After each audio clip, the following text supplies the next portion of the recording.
Hello everyone, welcome back to another episode of r/malicious compliance. In today's episode, cut my salary in half? Kiss your business goodbye. Classmate is mad I'm forcing her to eat ethnic food? Go eat a loaf of bread. If you don't like the job you can just quit, okay?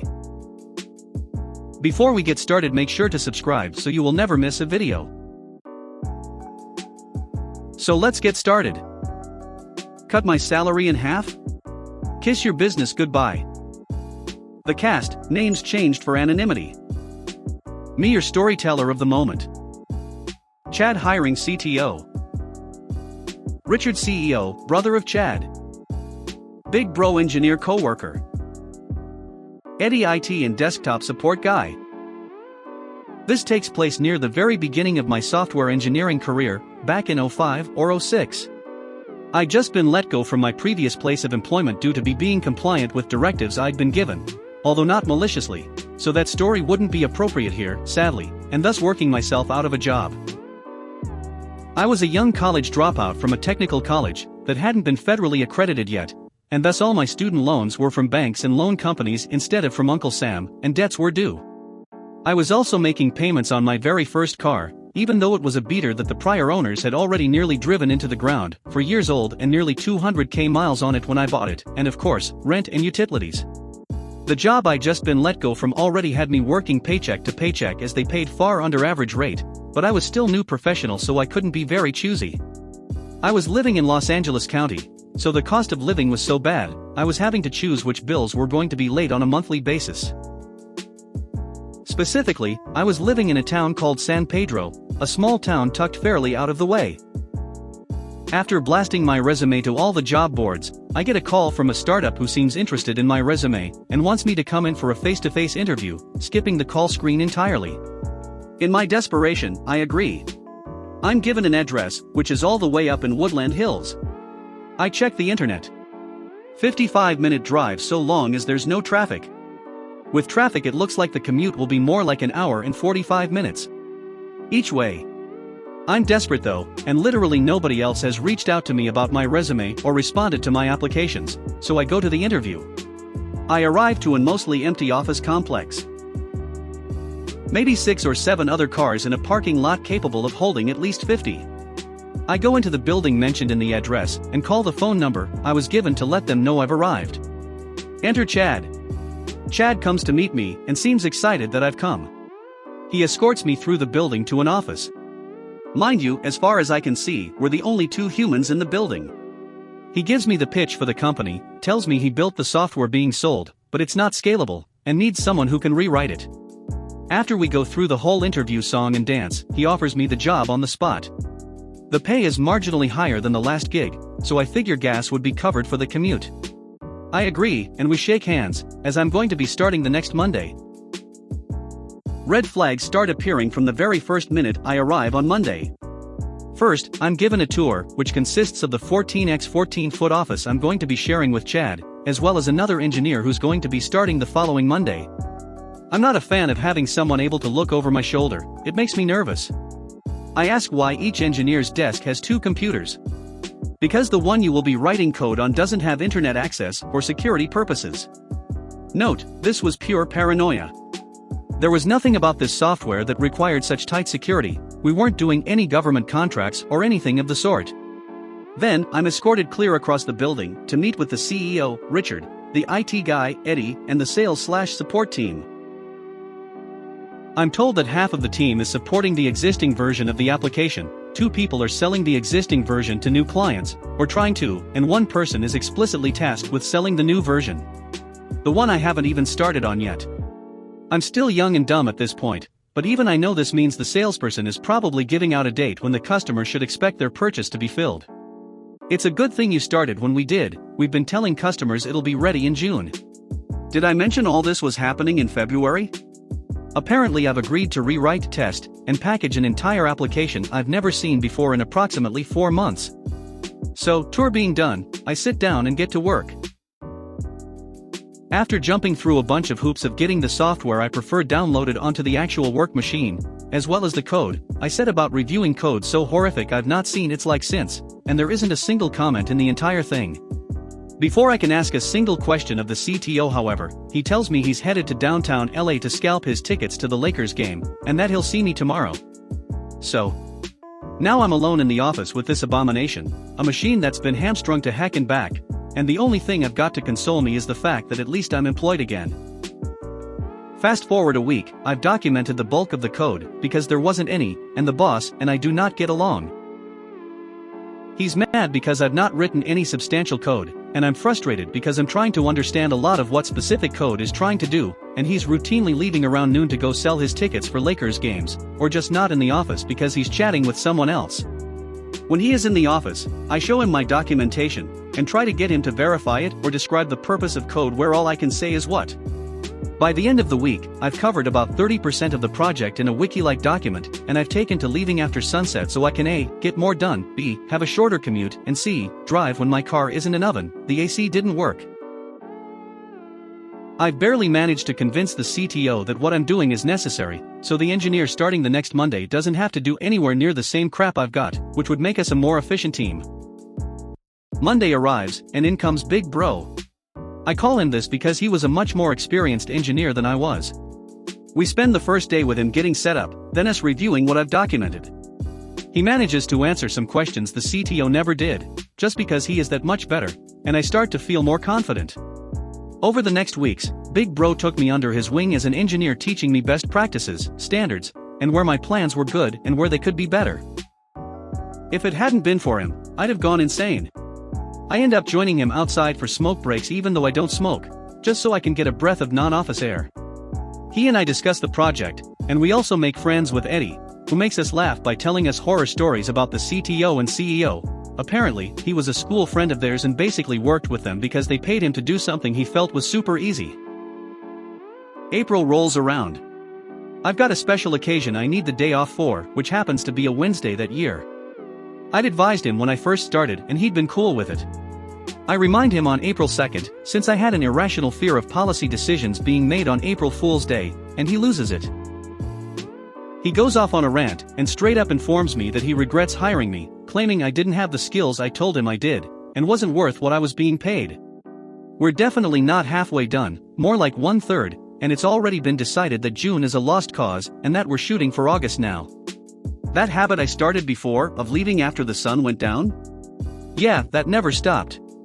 I was arriving at 9 a.m. every day, and leaving around 10 p.m. every night, trying my best. Big Bro was the same, and Eddie would stay late with us just because we liked hanging out together. So, it should be understandable that I was very close to losing it right back at him. In a strained, yet diplomatic voice, I told him that if he put in the same amount of work to help us as we put in to rewrite his code, we'd probably be a lot closer to done than we were, especially given the 12-hour days. He was not a fan of that, and switched to straight-up yelling, blaming us for the lost sales and refunds due to the delays, and that the only way he'd get off our backs was by getting the project done. This entire time Big Bro is just sitting there, and says nothing to back me up. Chad then left the office for a bit, and I just declared I was taking my lunch and would be back in an hour. I felt frustrated by Chad and betrayed by Big Bro, who I felt, rightly or not, should have had my back since we were in the same boat. When we were both back in the office, he apologized for yelling and told me that since he agreed when I was hired I could have my day off. Cool. I apologized too, although not for anything specific. I just didn't want to talk to him anymore and figured that was the fastest way to end the conversation. Fast forward to June, and the opportunity for malicious compliance. Over the last 2 months, Chad has been getting worse and worse. He's yelling nearly every day, and still leaving early too. Big Bro and Eddie are also feeling the pain. Nobody is safe from his ego. The smoke breaks and afternoon/evening portion of our day are when we're most productive, as nobody can focus until Chad leaves. The first Monday in June rolls around and Chad invites me to go on a walk outside for a one-on-one meeting. I figured I'm being fired. At this point we've had to refactor the rewrite almost entirely due to missing a critical chunk of functionality, and we're still only 60% done. August release is looking less and less sure. Chad informs me that he's hired a third engineer, but in order to stay in the budget to pay him, he's cutting my salary in half. I stop on the spot and just give him a blank look. Are you serious? I ask. I'm barely able to pay for my bills and the gas required to commute here as it is. If you cut my salary at all, I won't be able to afford to live. At this point, the idea of cutting my productivity to help ramp up a new engineer so he can help us meet the deadline doesn't even occur to me, although in hindsight that would have also been a pretty major issue. Chad brushes me off. That's not my problem. The fact that you missed one deadline and look like you're gonna miss another is. If you've got a problem with that, you're more than welcome to go find another job. The new guy starts in 2 weeks. And with that he walks inside. I just been told that I had 2 weeks left of job at my current salary. Cool. So that day I do something I hadn't done since I first started. I left while the sun was still up. Specifically, I left at 5 p.m. I drive my oven car. No working air conditioning in a car that had been left in the sun all day in Woodland Hills had me feeling like a baked potato. Through traffic, hour-and-a-half commute home through LA heat, and updated my resume before reactivating my accounts on all the job sites. I'm contacted the next day by a potential new employer, and I get an interview scheduled. I decide to tell Big Bro about the new opportunity, and he hits me with news that lets me know just how small a world we live in. Me, hey, Big Bro, just FYI I started looking for a new job. I've already got an interview lined up. Big Bro, really? Where? Me, over at. Big Bro, wow. That's where I worked before I came here. That place is pretty awesome, and I left there on pretty good terms. I know the CTO there, go ahead and use me as a reference. Me, skeptical, really? Okay. Turns out Big Bro was true to his word, and the CTO, and I even talked about Big Bro during the interview. Apparently they'd already talked about me, and Big Bro had been the ultimate hype man, confirming everything I said about why I was looking for a new job and everything. All goes well, and I'm electronically signing an offer letter that Friday afternoon. Chad had already left for the day, so there was nobody to look over my shoulder as I used the work computer that had internet access to get this done. At the new job, the commute is cut by more than half, and comes with a pretty significant raise. I tell Big Bro and Eddie on the last smoke break, I still don't smoke, that I'm done, and I've found something new. Oddly enough, they both smile and just wish me luck. No hard feelings, hope we stay in touch. Odd, but I'd stopped really caring about anything related to that job, so I paid it no mind. I went back inside, packed up my stuff into my backpack, and walked to the CEO's office. Me, hey Richard, got a minute? Richard, hey OP, what's up? Me, just wanted to let you know I found a new job, so I'm moving on. Richard, really, why? We need you. Me, you guys decided it was cool to cut my salary to a point where I couldn't afford to live. Chad said if I didn't like it, I should look for something new, so I did. Richard, looking defeated, well, when's your last day? Me, today. Richard, now pissed, we need you here to train the new guy who starts soon. Me, hey, I had to train myself and to an extent, Big Bro when he first started. The new guy should be able to as well. And with that, I left for greener pastures. The unexpectedly huge fallout. For months later, Big Bro texts me to ask me how things are going. I tell him things are great, and we schedule a lunchtime call because apparently things have gone sideways in a huge way. Part 1, apparently Chad came in on Monday almost violently angry, and demands Eddie re-image my work machine first thing in the morning, which erases everything I'd left on there. Big Bro comes in an hour later, and he and Chad discuss the new timeline for the project. Somewhere in there apparently Big Bro asks Chad to log into the admin account on my old work machine so he can pull the documents I'd accumulated about the planned architecture, the existing code, meeting notes, etc. Chad answers by apparently punching a hole in the wall, and leaving for the day, probably to go to the hospital to deal with his hand, at 10:30 in the morning. Big Bro then spends the rest of that week ostensibly working on recreating the documentation from scratch.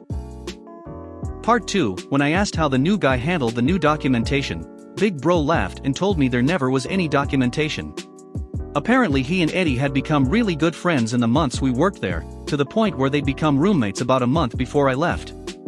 More than that though, they decided to start a freelance/consulting business together, and only had to decide on when to make that their full-time jobs. Neither of them liked Chad much and wanted to make their departure hurt as much as possible. So, they decide to make Big Bro's last day the day before the new guy starts, and Eddie would quit shortly afterward, sticking around just long enough to watch the bomb go off. Did I mention Big Bro never told Chad he was quitting? Yeah. He just didn't show up that Monday. He had, however, emailed the documentation he'd spent a week writing to Chad. Turns out he wasn't documenting the code at all. He'd spent a week writing a letter explaining in excruciating detail why Chad was such a bad boss, and he'd emailed it to everyone in the company. I asked if he still had it so I could read it, and he sent it to me after the call. Thankfully, like the big helper he was, Eddie had ensured that the new guy's email was set up and in the proper groups before the email was sent, so the guy's first email in the company was a novella about the kind of person he agreed to work for. Apparently Chad thought it was appropriate to take his frustration out on the new guy, who'd already read a significant portion of the email before Chad shoved him away from his desk and deleted it. Apparently new guy promptly decided, and rightfully so, that agreeing to work for Chad had been a mistake, packed up his things, and quit on the spot. Part 3, with the new guy quitting, the August deadline was now little more than a dream within a dream, which according to Eddie doesn't stop Chad and Richard from trying to find that miracle rock star engineer who can save them from their own situation, which, given what they were offering as pay, didn't exist. So time advances in its unstoppable way, August arrives, and customers find that they've paid for something that hasn't been delivered yet, and pretty much unanimously demand refunds, with a few customers bringing legal action against them. With the amount they have to refund, and the money they now need for legal fees, because of the way they'd incorporated, they were personally liable, they could no longer afford to pay anyone, and were forced to shutter the business. Final note, for my fellow software engineers out there who were wondering just how bad this application was, this program was a single PHP file with over 40k lines of code, running inside a while loop. Any and all logic consisted of if/else trees, which then led to either more if/else trees or more loops. No function calls, no external libraries included, just spaghetti of the worst kind. Given the nature of the application, most critical logic had to be implemented in no less than 7 places, depending on where the execution was when the logic was needed. At worst the tab depth was something like 19 or 20 tabs deep. Classmate is mad I'm forcing her to eat ethnic food? Go eat a loaf of bread. This happened about a year ago now when I was in high school. My calculus class was very chill. About 20 kids who were all friendly with each other, a laid-back, but enthusiastic teacher, and a light enough workload that we could afford to goof off in class, but still learn and do well. At some point in the year I got really into cooking. It's my stress reliever. My family couldn't possibly eat the amount of food I was made, so I started bringing it into school and hosting Friday parties in my calc class, with my teacher's approval of course. Now, I'm Vietnamese and I live in a predominantly white town. This is only important because it meant that most kids from town only ate American or European foods, and weren't used to eating other ethnic foods. Last year around Lunar New Year, I wanted to bring in some Vietnamese foods to celebrate. It is a very important time of year for my family.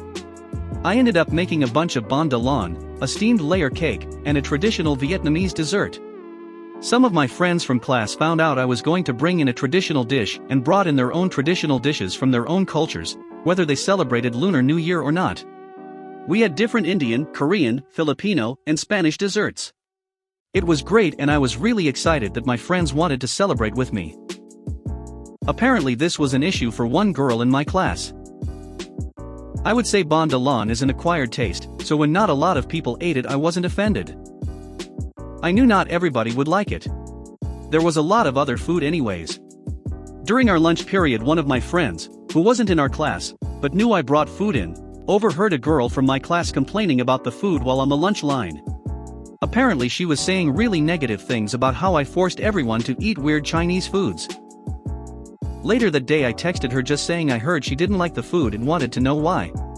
I don't really care when people don't like the food, I make it for myself and bring it in when I have extra anyways, but her calling it weird Chinese foods, when she knows I'm Vietnamese, didn't sit right with me. Well, she texted back that it was rude of me to bring in weird ethnic foods that nobody would have liked except for me, and said I should know better since most of the class was white. I told her that I bring in food to share because I feel like it, and that I don't have an obligation to cater to her tastes. If she has an issue with it, she literally does not have to eat it, and other people can bring in food too, so if she wanted to she could bring in something more to her tastes. After that she just told me that I shouldn't bring in ethnic and foreign foods and stick with American foods, because we're in America. Excuse me? Like? How much you wanna bet if I brought in jambalaya, which originated in Louisiana, she would call it a weird foreign food? Fine. She only wants to eat American foods? Then she can eat American foods. The next week I brought in a bunch of oliebollen, a Dutch donut, and started passing them out at the beginning of class. When I got to her desk I pulled out a loaf of Wonder Bread and plopped it on her desk, saying sorry, but these are Dutch, too ethnic. Here you go, all American cuisine. Later she texted me asking WTF my problem was, so I told her that almost every single food I brought in this year was ethnic, and that it pissed me off she only had an issue when it wasn't European. She's entitled to not liking Asian foods, but if you're going to complain about it being ethnic, then you better have that same attitude when the ethnic food is white. And especially don't call another person's culture weird. She didn't complain about the food again. Also, before anyone comments, white bread isn't the only American cuisine out there. Here's a short list of what I've enjoyed making: tater tots, jambalaya, fried chicken, many types of pies, s'mores, and Philly cheesesteaks. America is a very diverse place, and that's reflected in its food. Happy eating! If you don't like the job you can just quit, okay? A bit of context here. I'm originally from Syria and I spent around 7 to 8 months in Sudan, Africa, and that country being a third world country and super poor didn't have any good jobs, but at the same time prices were so cheap you can live with only around $100 a month, rent, bills, food and water, but gasoline was expensive to the point you might need around $5,100 just for commuting to work, so it comes to around $200 per month if you're going to work by any kind of transportation. As for jobs, the best you can do without prior experience is either work in a restaurant or a factory for at most $100, which meant you had to be close to the job or get them to cover transportation. So, around 5 months ago, I got in contact with a restaurant owner and talked with him about a job offer I saw. The job we talked about was being a warehouse manager for the restaurant. My shift starts at 8 a.m. and ends at 6 p.m., 7 days a week with only 1 vacation day per month, and I get 1 sandwich per day as lunch and 1 meal per week to take home. I asked about the salary, and he said we will discuss it later. I asked how I will organize the warehouse, and he said he will provide me with a laptop to work on later. I agreed to work a trial period of a week, and then we will discuss the salary and see if it works out. First day on the job he hands me the keys of their warehouse, and when I open it I find a glorious mess. I asked my coworkers about it, and they said no one has worked as a warehouse manager for the past few months. I go in and start looking at what we have in the warehouse and taking notes. Then I started a new Google account on my phone, and made a new Excel sheet on it and sorted everything there. By the end of day 1 I had went through most of the things in the warehouse, and I only have 2 words to describe what I saw there: holy shit. It was such a mess the workers didn't even know what they have in that warehouse, i.e. they need mustard and they don't find it the moment they look at the shelves. They buy a new box. And I can say for sure the warehouse was left like this for more than a year, because I found meat in the freezer that was expired since more than 2 years ago. I'm never gonna eat anything with meat in it from that restaurant. Second day on the job, I started actually doing my job by ordering new supplies, sorting the list I made on my phone by type so we can find items in it quickly, putting away the expired products, etc. During my second day and out of nowhere the boss comes to the warehouse and gives me a list of everyone in the restaurant and tells me to take their attendance because the guy responsible for this is busy with other things in the kitchen. I tell him I still don't know anyone in the restaurant, but he insists that I can just learn their names while doing my job. Okay, whatever. I'm trying to impress him the first few days, so I will do it. By the end of day 2, I had finished inputting everything into my phone, throwing away all expired ingredients, and even taking attendance. All that's left is physically sorting out the warehouse to make it look better, and I will have done a great job and was hoping for a good answer from the boss. I go to discuss things with him at the end of my shift. I show him how I sorted everything on my phone and tell him that once he bring over a laptop we can just move the file there, and it's easy for anyone to check the inventory since it's on Google and all that stuff. Then I explained to him the state of the warehouse when I came, and how much I worked to make it better, and he was really impressed and praised me for a job well done. Then I asked how much my salary will be. Your salary will start at $60, and then as you work I will improve it, and maybe in a few months you will reach $120. Me, what? I can't afford to even stay alive until then. Transportation between here and my house alone are $50. Are you telling me to not eat or pay rent during this month? At least dash. Him, cuts me off with an angry voice, if you don't like it then you can just leave. I figured that he wasn't someone to be reasoned with, so I immediately answered okay and left. Bullet successfully dodged.